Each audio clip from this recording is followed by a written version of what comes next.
Am I free to go? I want my lawyer now. I want a lawyer right now. Mr. Nolan, it's for you. My name is Patrick Nolan. I'm an attorney licensed in the state of Missouri. This is Pat Talks Law. You know, we have some questions that have come in via email and through comments on various videos we've done. So this episode, I guess, but this Pat Talks Law is going to be about answering some of those questions. Now, my editor has selected those, and we're going to start with what she has. But by and large, I don't know what these questions are, so we're just going to take them as they come. What are the steps in a criminal case? Can you just kind of go over that a little bit? Well, criminal law is something I've practiced very extensively over the past 5 years. Now, in a criminal case, you have to understand first how a criminal case starts, understand what the steps are. A criminal case will start usually with a complaint. That's when somebody calls the police and says, hey, I've got a problem. Somebody stole my car. Somebody did this. Somebody did that. Somebody stole lottery tickets from the gas station. It starts with the initial report to law enforcement. Or I just found a body and, I think Bobby killed grandma. Or, grandma got run over by a reindeer. Whatever it is that causes that initial response from law enforcement, they'll come and they'll investigate. And then they will write a report. They may make an arrest. They may not make an arrest immediately. They might have to do more investigation. There may be a report of somebody burglared a house. You don't know what has been taken. Police come, they do their investigation, and you give them a report of what's been taken. They may not be able to do anything with that for weeks until they catch somebody selling the stuff that was reported stolen. They go and they go to local pawn shops and they find that somebody has sold one of the items that was listed as stolen from your house. So now they've got a suspect, and they go and they talk to the suspect and they start doing their investigation. And eventually they will produce a report and they will send it to the prosecutor. The prosecutor will review that and make a decision as far as whether or not to proceed with the case. Sometimes in a more serious case, the police officer is going to make an arrest immediately and bring the person down to jail. And there will be a period of time, in Missouri it's 24 hours, it's called a 24-hour investigative hold, that they can hold that person pending the filing of charges. If the prosecutor does not file charges inside that 24-hour period, they have to release that person. That doesn't mean that they can't file charges after that, but they will have to release them if they haven't been filed. So it's possible if they have multiple potential criminal offenses that charges could be filed on one, knowing that they're going to be filing more once they have a fuller investigation. That happens. First way it starts is from the initial police reports and then police report to the prosecutor. Prosecutor starts the criminal case with either a complaint or information. They're sending that to the court and they're saying that we, the prosecutor, believe that this criminal offense has occurred. This person did it. We're asking the court issue a warrant or a summons so they can come into court and stand in defense of their behavior. The other way that the case can be started is via indictment, where a grand jury is sat and the prosecutor will then present evidence before the grand jury and ask the grand jury to enter an indictment, which means grand jury will say that we believe that evidence has been presented that Bob has committed the felony offense of X, and the grand jury can request that there be a warrant and guy gets picked up and held in custody until he sees a judge for bond. Indictment or information is the way we start a criminal case here in Missouri. Once the case is started, and we're going to go with information, then there will be, for felonies, a probable cause hearing.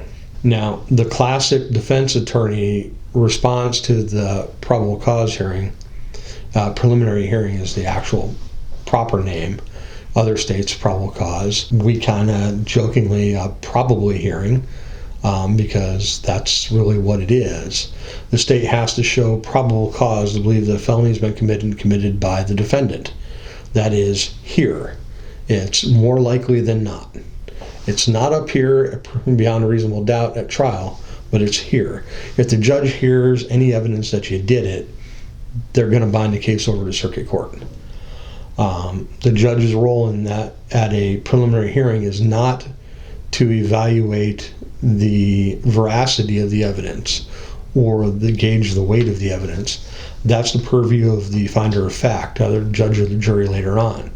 Just the existence that there's evidence that shows that the person in question committed a felony is enough for the case to be bound over in Missouri. Now, ironically, it's not the felony. So you could be charged with one felony, and the judge may believe that you committed a felony. And I've had this argument with judges in the past that a felony is not the felony. They bound it over and said, too bad, so sad, deal with it. They were a little bit politer than that, a little bit more tactful, but that was the essence of it. You can't really fight a finding in a preliminary hearing in Missouri. You can appeal it. It's very, very rare. I've done it once. And it worked out in a strange way. To appeal a preliminary hearing finding, the lawyer has to argue that the judge that bound the case over acted in an arbitrary and capricious manner.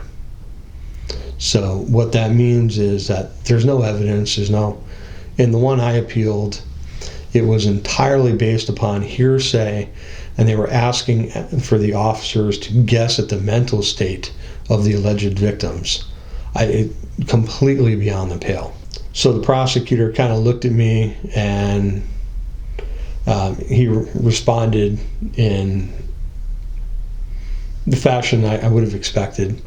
He said, okay. He indicted my client, then dismissed the case that was on information, and we moved forward.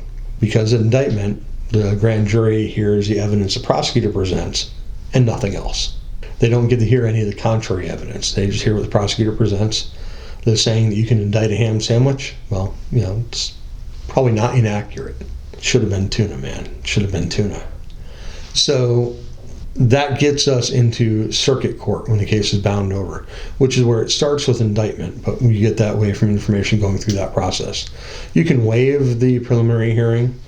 There are cases that I do because we just don't want to deal with it. For example, when I'm defending a sex offense case, we probably don't want to have the preliminary hearing because that is another point of publicity that can be used to further contaminate the jury pool by the prosecution. Not that prosecutors are intending to do that, but as a former reporter, we look for salacious stories, and that is one, whenever there is a sex offense case. So that's one you have to look at. There's very little that will come out in a preliminary hearing that you can't get in depositions. However, when the prosecutor has a weak case, you want to have the preliminary hearing. You can use a preliminary hearing as a free, cheap deposition. When you're, for example, public defender or a special public defender, you would do that because you can pin the officers down on a story, and they usually haven't been adequately prepared for. So that gives you an opportunity. You can pin other witnesses down. So it has uses, and that's a decision each individual case the lawyer will make, talk about the client. But when you get to circuit court, then you'll have arraignment. Circuit court arraignment, the judge is going to ask, either read the charges or ask if you're familiar with the charges. I practice in front of judges that do both regularly. Waive the formal reading and pleads not guilty, and then you set the case forward, you start your discovery, and you go forward from there. If the judge is one that reads every word of the information that's on file, then they're going to. And then you're going to enter your pleas of not guilty, and you're going to move forward, seek discovery, and start preparing the case. There's a theory that the prosecution's case never gets any better, so delaying a case, passing a case is usually good for a defendant. You never know what might happen. Hell, the officer might get hit by a bus. Ain't going to happen in northeast Missouri. We don't have any buses, but you don't know. Something could happen and the case goes to crap, which could be a good thing. As far as how you approach that, you get the discovery and you start breaking it down. Do you need an expert? What do you need to do? Most cases are handled short of a trial. Less than 5% of all cases go to trial. So you know that going in. You make your argument to the prosecutor. Sometimes you get a dismissal, you can get a really good offer. Sometimes it's an egregious offense. The prosecutor says, I'm not going to have a deal tied to my name on this. And I'm not going to go into the full breadth of negotiations and strategies. That would take hours. But that's how a criminal case comes up. Then you either have a plea or you have a trial. In a plea, you're waiving your appeals. There are people that have attempted, lawyers that have attempted to enter a conditional plea and agree to stipulate to an appeal on a single issue. I don't like that. I think it's sloppy. I think that leads to problems. And off the top of my head, it can lead to issues at the Court of Appeals. Ultimately, if you take a plea in Missouri, you're waiving your right to an appeal. So the court doesn't necessarily have to entertain that. Court of Appeals could say, well, you pled, we're done. I know this kind of varies by case, but how long do these types of cases actually last, lengthwise? Oh, that's great, because people think they're quick. Mm-hmm. They're not. A criminal case can be very quick. If you're just going to plead guilty, you have no intent of defending yourself, yeah, it can be very quick. They bring you into court, you plead guilty, you go to prison, we're done. Or it could take months. 6 months, a year, 18 months is not unheard of. There are cases that have been going on for 3 years. We're not at trial yet. And they're not necessarily all extreme cases. Generally, the more time that is involved with the charge, the more complex the case is, the longer it will take, because you have to have the adequate discovery. You've got to do the investigation. If you have to have experts, they need time to review things, time to find the expert, time to get them the stuff, let them do a review. Then the other side may want to depose them so that they can see what they're actually going to have to say. So there's a lot that goes into that. But it's not unheard of for a criminal case to take months or even years. What's kind of the ratio between actual police work versus your work in these types of cases? Well, the police don't just hand it to me. It goes to the prosecutor. Okay. I'm on the defense side usually. But it's a good question. Look, law enforcement does their investigation, and then they turn their investigation over to the prosecutor. Now, if the prosecutor has questions or they need more information on something, they'll send it back and they'll ask the police to do more investigation. But usually, by the time they've turned it over to the prosecutor, they've done their investigation and they're done. Mm-hmm. Now, what a defense attorney will do is we're going to look at it, we're going to pick it apart, we're going to try and find where they made mistakes, what doesn't line up, what doesn't add up. So that's a case-by-case thing. There are cases where I've done no investigation at all. There are cases where we've hired an investigator and spent thousands of dollars. There are cases where, and it really depends on the case. But as far as investigation, yeah, you follow what the police did and you see if they did it right, if they left anything out, if there's something they have to do, and you have to do that. You need to work with your client and look at every individual point as you go through it and say, look, these are the points. These are the points of being that have to be addressed. Now, you didn't ask, but I'm going to add this regarding juries. Okay. A jury might reach a finding of guilt.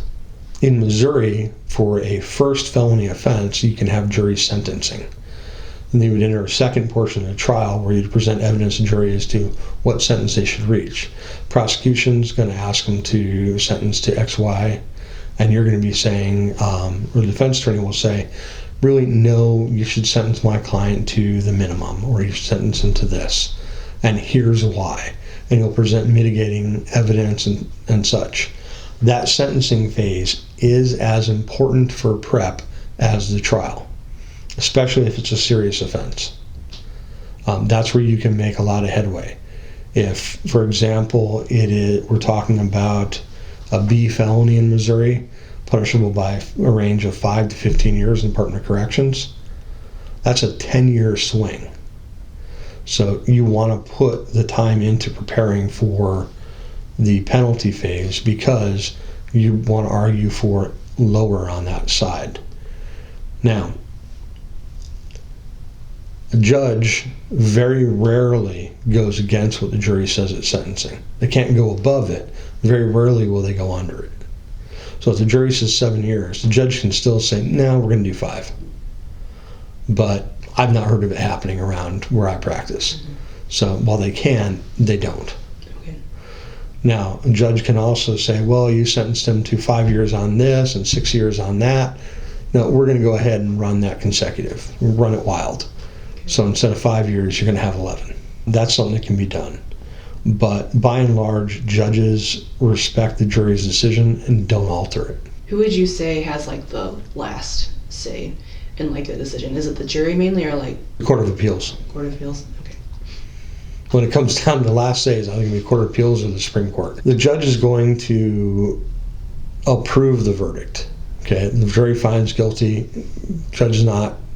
You're going to file a motion for a new trial. And you're going to say, hey, we need to have a new trial because of these errors that happened in the course of this trial.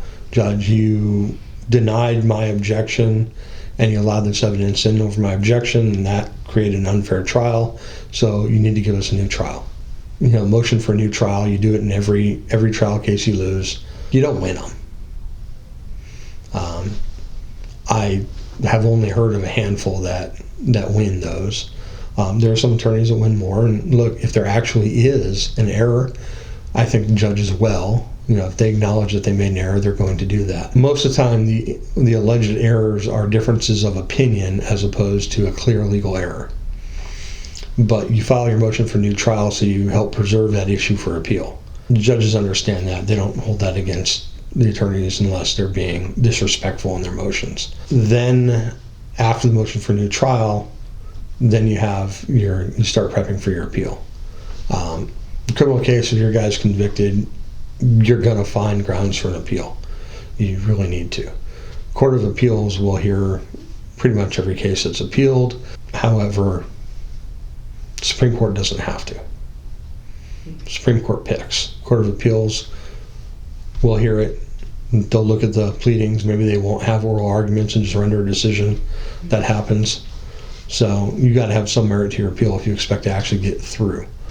From your perspective, how does the legal process differ from what's shown on like TV or like in the media? Take what you see on TV, and they usually get plaintiff and defendant right, and not much else. You know, there's a CSI effect, and that whenever there's scientific evidence, because of CSI, people think that this is going to be resolved perfectly in 45 minutes. It doesn't work like that. Science and scientific-based evidence is always subject to interpretation and challenge. Is a jury going to accept the word of a scientist because they have PhD behind their name, or are they going to hold them to the same questioning standard? In TV and movies, you see a lot of things that happen that won't happen in a court. You know, improper questions being asked that aren't challenged, hearsay being accepted. Ironically, I'm going to tell you it was a terrible movie, but there was some good stuff in it. My Cousin Vinny. By and large, no. And I really don't watch very much of that stuff because I can't do it. It just drives me insane. Why do life sentences not necessarily mean the person accused or charged with whatever crime? Why don't they necessarily mean like they actually stay in jail for life? Okay. It's a good question. It's because we don't do that. And they do in some cases. For example, in military offenses, in a military prison, if you're sentenced to 7 years, it's going to be 7 years. Not 6 years, 364 days. It'll be 7 years. Same thing for life. If you're sentenced to life without the possibility of parole, then you're looking at a true life sentence. Life is different in a lot of cases, and every state is different, and the federal system is different. You'll get sentences in years, you'll get life, but there is always a possibility. Life is presumed at like 20, 25, 30 years, something like that. There are possibilities for parole. If there's a possibility of parole, then there will be a parole board that will meet and determine whether or not you have redeemed yourself in the eyes of the law. If you are contrite if you have shown that you've grown beyond that behavior that got you into prison. Realistically, again, it's in every state is different, and different areas, different parole boards, different people on the boards will meet and have a different opinion. Best is to avoid being in a situation where you have to make the distinction between life without parole and do I have the chance. If you're facing that kind of a criminal offense, you need to be talking to a lawyer that is familiar with the facts of that case. Why can people with good behavior have the chance to be let out early or like reduce sentences? Okay, it's a great question. They're not really reduced sentences, but you can be released on parole. And even on probation, you can complete your probation in a faster time with earned compliance credit in Missouri. So what that is for every month that you're in good standing on probation, you'll get 30 days knocked off the back of your probation period. Good standing is not having a violation report and not currently being pending a revocation hearing. So it's relatively easy to be in good standing, which means you can complete 5 years of probation in 30 months. But here's the deal. If you're not doing what you're supposed to do, meeting with your PO, working, staying clean, staying out of trouble, you're going to get violated, and you're not going to be able to get the benefits of that. You actually have to do what you're supposed to do when you're supposed to do it, the way you're supposed to do it, or you're going to have problems. Now, that's for probation. Parole, look, there are people that aren't going to like this, but realistically, you've got to practically commit a violent offense to be brought back to prison these days. It's tough. Our prisons are largely full, and they're not messing around with the penny ante crap. So, for someone who's out on parole, they can get out, and we have schedules for that, and you can look them up. It's all available online. But for a first-time offender, they can be released at 15% time. So, for example, if the judge sentences them to 5 years, okay, 5 years is 60 months, 15% is 9 months. Less any time in custody, which would mean the time they were in custody awaiting trial and awaiting delivery to Department of Corrections. Maybe they have 2 months worth of time there, or they have 6 months worth of time. So if they have 6 months worth of time, you deduct the 6 months from the 9 months, they're at the prison for 3 months, they're eligible for release. Once they get to Department of Corrections, the parole board, the board will meet, and they will say what their out date is. Once they have their out date, that's the day they will release them from prison, unless there's a reason to review that and change that. Good behavior is very important. If they're not behaving appropriately in prison, they're not likely going to gain the benefits of an early release. Then we have the conditional release time, which is 60%, 66%, something. I don't recall that exact off the top of my head. Because frankly, as a defense attorney, we try not to discuss what percentage of time somebody's going to serve. Okay? Because we don't really have control over that. That is entirely up to the board and the inmate's behavior once they're there. So whatever that particular offender does or doesn't do could have an impact. Maybe they go and they get all the education that's offered. They take all the drug classes that are offered. They do all the other sorts of things that are offered, and they're a model inmate. They may well get out earlier because of that. That'll have an impact on when the board sets their out date. But they go in and they sign up for the first gang they see, start dealing drugs and smuggling drugs in and out of prison. You know, it's a completely different story. And you can get charged with new crimes when you're in prison. And if you are charged with crimes, you'll be prosecuted, and then you could have more time added on top of the sentence you already have. When we say that, yes, there are ways for people who are actively attempting to reform themselves to be released from both probation early and ultimately prison early. If you are released from prison, you're released on parole, and while you're on parole, your time counts. So, for example, if you're sentenced to 10 years and you're released from prison at 4 years, that next 6 years you will be on parole. What that means is maybe you committed some offense or infraction or did something, and the PO is wanting to send you back to prison. Well, that's serious in year 5 because you got 5 years to go. And you go back, they'll give you a new out date, and you might get out again. In year 9, you're looking at a year. So it has a different impact. They can't extend you when you're on parole. So when your date's done, your date's done. On probation, however, you have 5 years probation. Say, for example, you're on an SIS, you've got a 7-year suspended execution of sentence. The 2 types of probation: suspended imposition of sentence and suspended execution of sentence. If you're on an SES with a 5-year backup, you'll be on 5 years supervised probation. Okay? If you have problems on probation, when they revoke you and your sentence is imposed, it's 5 years. So say you've been on probation for 4 years and then they revoke you and send you to Department of Corrections. The 4 years you're on probation, you can ask the judge to count that, but chances are if he's revoking you and sending you to prison, he's not likely going to give you credit for the time you're on probation, since he's revoking you for a reason. He's not going to give you credit for that time. Doesn't stop you from asking, and lawyers ask that all the time. It doesn't usually get awarded though.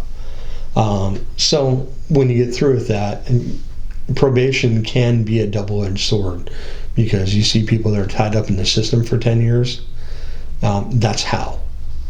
So for example, if somebody commits a crime on this date, they have their 5 years probation, so they get revoked and reinstated on a new term of 5 years probation. They could be tied up in probation now for up to 10 years. You know, this adds up, and it is not a good thing. You know, don't set yourself up for probation if you can't walk it. If you can't walk probation, go down, get out in 90 days and be out on parole. They're not going to mess with you. You know, if you're going to be an in-out. And that's part of what you would want to talk to your lawyer about, and how to manage the impacts of an ultimate conviction or a plea, what probation is, what it means, and how they're going to be able to manage that. That's part of what a defense attorney does before you get to the plea stage. If you're getting to the plea stage on a case and you haven't sat down with your defense attorney and said, what am I facing? How will this work? And your attorney doesn't have time to talk to you about that, you've got some issues. This is just response to questions, and there's so much more. And people are going to have individual questions, things are going to pop up, and we can address any questions somebody sends in another video. But really it comes down to, you have to talk to your attorney. If you're in a criminal case, you have to talk to your attorney. If you're going to accept a plea, you need to know what that means, what the parameters of that plea are, what you're admitting to, and what the collateral consequences of that plea will be. For example, if you're pleading to a sex offense, you need to know what the registry requirements are. Okay, you'll need to know, am I going to be tier 1, tier 2, or tier 3? And if you're looking at pleading to a sex offense and your attorney doesn't know what tier 1, tier 2, or tier 3 means, you've got some serious issues. Because a tier 1 sex offender can be released from the sex offender list. You can petition to come off the list if you are well behaved for 10 years. A tier 2 can come off the list at 25 years. A tier 3 will never come off the sex offender list in the state of Missouri. So you need to know what that is. And you need to talk to your attorney about all the collateral consequences. Don't assume that he has covered them all or she has covered them all. Ask, is there anything else, any other way this is going to impact me?